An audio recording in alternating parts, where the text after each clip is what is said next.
Every year in the NBA, there's always something different. Players change, decline, and evolve.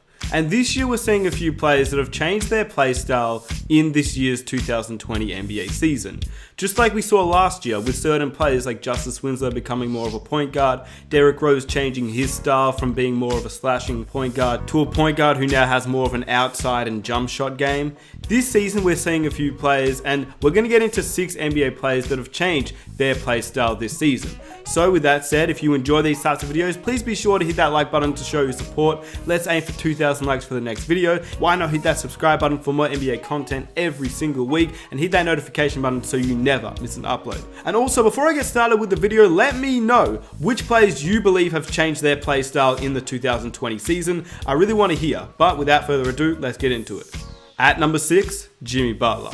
Jimmy Butler's decision to join the Miami Heat was a weird one. He was leaving a championship level team in the 76ers who had Joel Embiid, Ben Simmons, Tobias Harris, and he was joining a Miami Heat team who practically had no superstar players. He had Bam Adebayo, who was a young player that was just coming off the bench, but would start in a replacement for Hassan Whiteside, but nobody could have expected Bam to have this good of a jump and turn into an all-star this quick. And then you had players like Goran Dragic, who was coming off an injury, Tyler Hero, who was just drafted, and Kendrick Nunn, who was undrafted and picked up by the Miami Heat. So the overall team didn't look like a championship level team, but this season with Jimmy Butler, the Miami Heat have become one of the better teams in the Eastern Conference, and that is mainly due to getting Jimmy Butler. He isn't a superstar player like LeBron James, Kevin Durant, James Harden, or Giannis Antetokounmpo, but he is an all-star level talent. But the one thing that's impressed me and many Heat fans is that Jimmy Butler has changed his play style dramatically this season. He's become more of a point forward for the Miami Heat, and he's the guy who controls the pace of the offense. We have Kendrick Nunn in the starting lineup alongside Duncan Robinson and Jimmy Butler as the point guard, shooting guard, and small forwards. Jimmy Butler plays more of a point forward, Kendrick Nunn plays more of a shooting guard, he's more of a shooter, and he doesn't average a lot of assists, as Kendrick Nunn only averages 3.5 assists in 30 minutes per game. And that's why Jimmy Butler has taken the reign of the point guard load for the Miami Heat. He's basically the point guard with Kendrick Nunn at the 2, Duncan Robinson at the 3, alongside the bigs in Bam Adebayo and Myers Leonard. This year with the Miami Heat, Jimmy Butler's averaging 6 assists, which is the best of his career.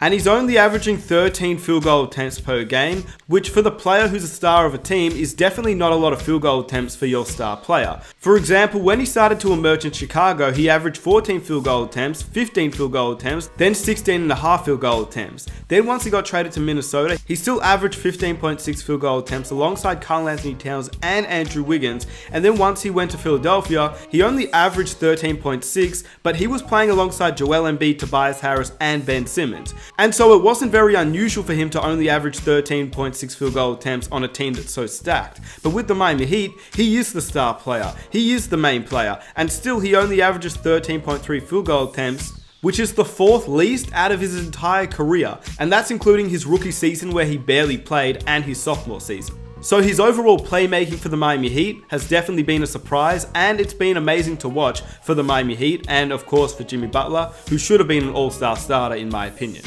At number 5, Malcolm Brogdon. Malcolm Brogdon had previously played for the Bucks, and he was a very big loss. Obviously, the Bucks haven't felt it too much as they're the best team in the NBA, and you've got Giannis and Chris Middleton still doing their thing. But a 15.6 point per game player who averaged 4.5 rebounds, 3 assists, shooting 92% from the free throw line, 42% from 3, part of the 40-50-90 club, it was still a pretty big loss to lose him. But for the Indiana Pacers, he's played very well, and he isn't really playing much of a shooting guard role anymore, and he's changed his play style to become more of a point guard. This year, he's gone from 3.2 assists last season to 7.3 assists this season. That's an increase of 4 assists per game in only 2 extra minutes per game. He's currently top 10 in assists in the entire NBA, which is a massive jump from his assists per game last season. To go from being ranked 71 last season in assists per game to in the top 10 is a massive jump, and it shows how much he's expanded on his game in terms of being able to facilitate the ball. He averages 1 more point, the same rebounds, the same steals, the same blocks, but he's been able to get his teammates involved and become a great facilitator for the Indiana Pacers, so shout out to Malcolm Brogdon. Number 4, Devin Booker.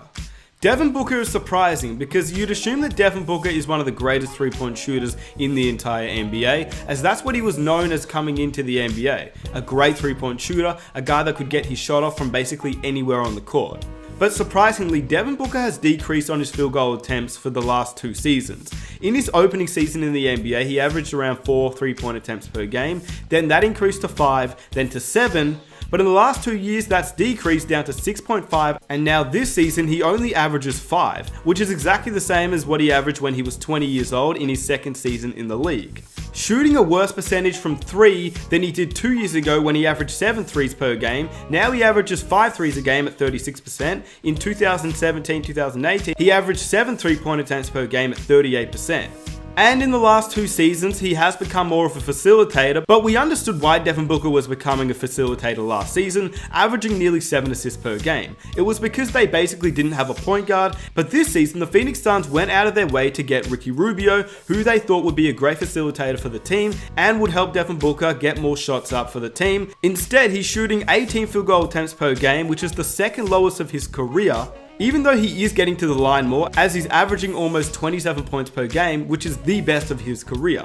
Still, he's averaging 6 assists, which is surprising considering they do have Ricky Rubio.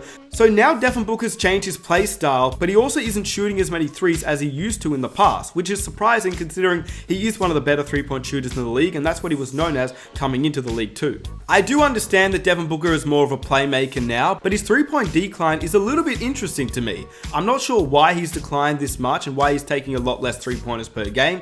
Maybe the opposition defense has adjusted to not let Booker take as many threes per game, but he isn't, and that's interesting to me, considering that it's the second lowest of his entire career. So, he's changed his play style to become more of a facilitator and less of a 3-point shooter. Number 3, Russell Westbrook. Russell Westbrook is having an amazing season for the Houston Rockets. He's averaging 27 points per game with 7 assists, 8 rebounds, 1.6 steals per game, shooting a pretty bad 23% from 3 and 45% as a field goal percentage.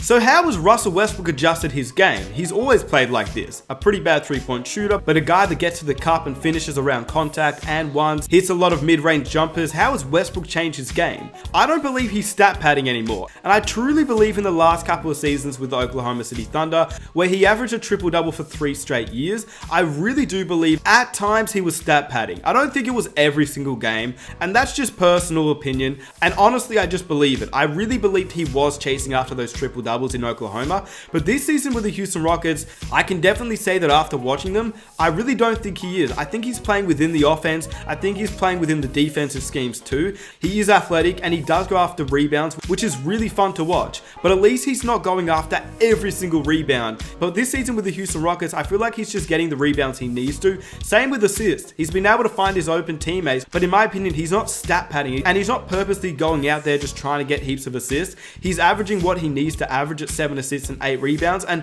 that's exactly what I expect out of Russell Westbrook. He's averaging almost 27 points as well, and he's playing extremely well for the Houston Rockets as of late, and they're one of the most interesting teams to watch considering that they're running the small ball lineup, and Westbrook is a guy that they need to go after rebounds considering that PJ Tucker isn't a very tall player and he's their starting center now. So Russell Westbrook I think is playing within the offense, and I believe he's changed his play style this season for the Houston Rockets as well. Blake Griffin. Blake Griffin's been injured for majority of this season. He's only managed to play 18 games, but he was a very different player over these 18 games than when he first entered the league. You would assume that Blake Griffin would be one of the better rebounders in the league, considering that he's 6'10" and ultra athletic. Well, he entered the league averaging 12 rebounds, then 10 rebounds, and it then plateaued around 8 to 9 rebounds per game whilst he continued his career with the Los Angeles Clippers. Once he got traded to the Pistons, he definitely left open rebounds to Andre Drummond, but he still averaged around 7.5 rebounds per game and 24.5 points per game, which is what you'd expect out of a power forward who's one of the top power forwards in the league. But what we saw out of Blake Griffin this season, through 18 games and 28 minutes per game, was that Blake Griffin was becoming a stretch 4 and literally did not go after any rebounds. He was becoming a stereotypical 2020 NBA power forward as somebody who doesn't really stay in the paint and only stretches the floor, which is what the Detroit Pistons didn't really need considering that he only shot 24% from 3 with 6 3-point attempts per game. Have a guess at how many rebounds you suspected Blake Griffin averaged in 28 minutes per game. 4.7. Blake Griffin averages 4.7 rebounds. That is shocking to me. As a player who entered the league as a power forward, a dominant guy, to go from 12 rebounds to 4.7, That is shocking to me. And this season in Detroit, even through only 18 games, you can tell that he's changed his play style significantly and he's becoming a stretch four in the league when that, in my opinion, doesn't really suit his play style at all. And at number 1, Bam Adebayo.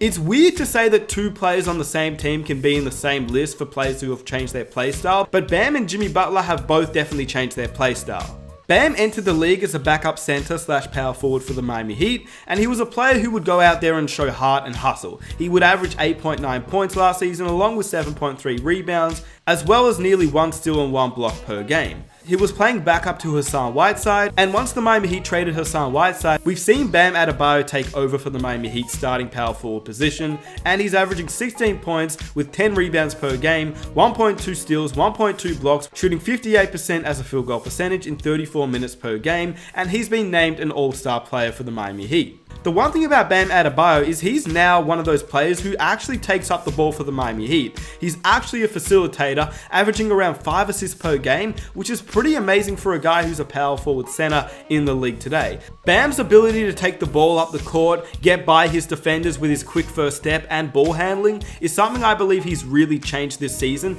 and he's been able to show off this season what he's able to do with his ball handling on the court, which is why his play style is so unique at a guy of his size. With that said, let me know what you think about these players and their play styles in the comment section down below. If you have any other players that you believe have changed their play style, I want to hear it down below as well. If you enjoyed the video, please hit that like to show your support. Subscribe if you're new for more NBA content every single week. Hit that notification button so you never miss an upload. It's been your boy Smith. I am out. Peace.